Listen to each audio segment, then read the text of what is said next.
Dedicated to Eastern and Southern Kentucky, this is WYNT Mountain News at 11. Good evening, I'm Connor James. 15 horses shot and killed in an extreme case of animal cruelty. Tonight we're learning more about horses some say were hunted in Floyd County. There's a reward out for any information leading to the arrest of the person or people responsible.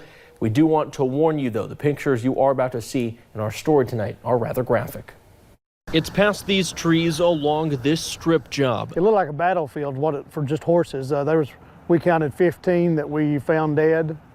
All 15 appeared to us to have been shot. Near Cow Creek in Floyd County, 15 horses dead, all shot with a low-caliber rifle, in what Sheriff John Hunt is calling one of the worst cases of animal cruelty he's ever seen. What we saw was very unpleasant. These are some of the least graphic photos of the scene on that strip job. Others are too grisly to show on TV. There was no specific age for the horses shot. They ranged from old to young. Some of those horses were even pregnant. Seeing them gunned down it's beyond horrific. Tanya Khan is with Dumas Rescue. They have been monitoring and caring for those horses for the last 5 years. They don't scatter like that without being frightened. She says due to how they were found, it appears they were hunted. These horses were scattered in various places, distances from each other. So they had been shot and they had scattered and then hunted and shot down. Well, this is obviously a very blatant case of cruelty to an animal. In addition to animal cruelty, the person or people responsible could face other charges. A very inhumane act, a violent act, and somebody we want to bring to justice. Anything else you want to... And there is a $500 reward for the information on this. If you do have that information, you can call the Sheriff's Office at 606-886-6171. They also do have an anonymous tip line.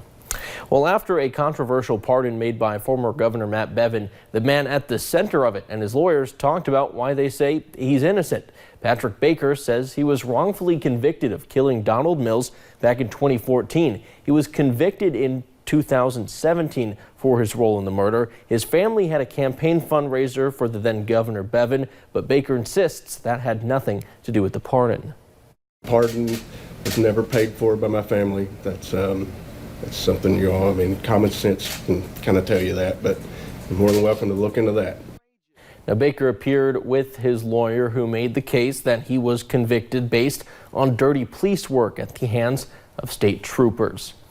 As you can imagine, the press conference was hard to watch for the family of Donald Mills. For 2 years, they thought they received justice. Today, we were with them when cameras started rolling. His sister, Melinda Mills, says she believes the troopers involved in her brother's case did their jobs well, and people are just wanting to take the blame away from Patrick Baker.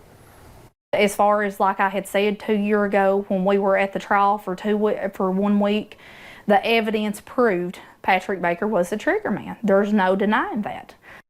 Now, two Kentucky lawmakers, are calling on Attorney General-elect Daniel Cameron to appoint a special prosecutor to investigate potential criminal wrongdoing in the pardoning of Patrick Baker.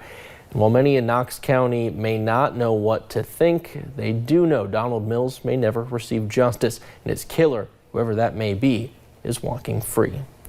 Well, investigators are calling it organized crime in Letcher County.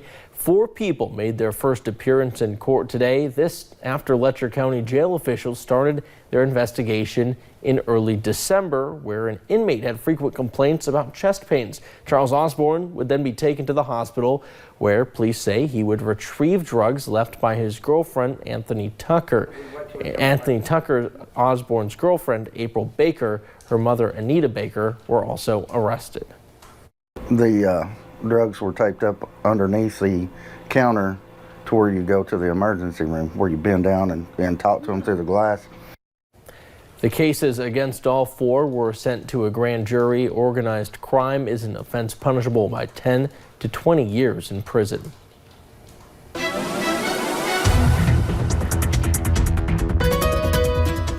And those temperatures starting to drop out there. It's been chilly throughout the day, but at least most of that moisture is getting out of here. Now, we are keeping a close eye on some of those roadways. The well-traveled roads like Interstate 75 looking pretty good. And like I said, could be a little bit slick, especially those back roads. Those less traveled roads could see a little bit of that black ice late tonight, early into tomorrow.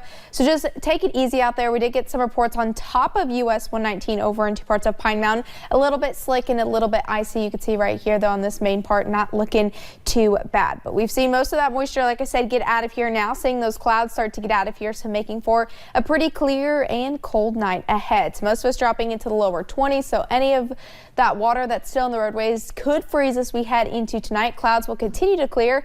See a little bit of that patchy dense fog late tonight, early into tomorrow. It'll be chilly as we head into your Wednesday, but we'll start to warm up each day. We'll get back into about those mid-50s by the time we get into the weekend. I'll have those details coming up in just a little bit. All right, thank you, Paige. Well, a highway in Perry County was temporarily shut down after a mudslide Monday night. Now, the mudslide happened on Highway 451 in Perry County near Big Willard Road and Couchtown Road.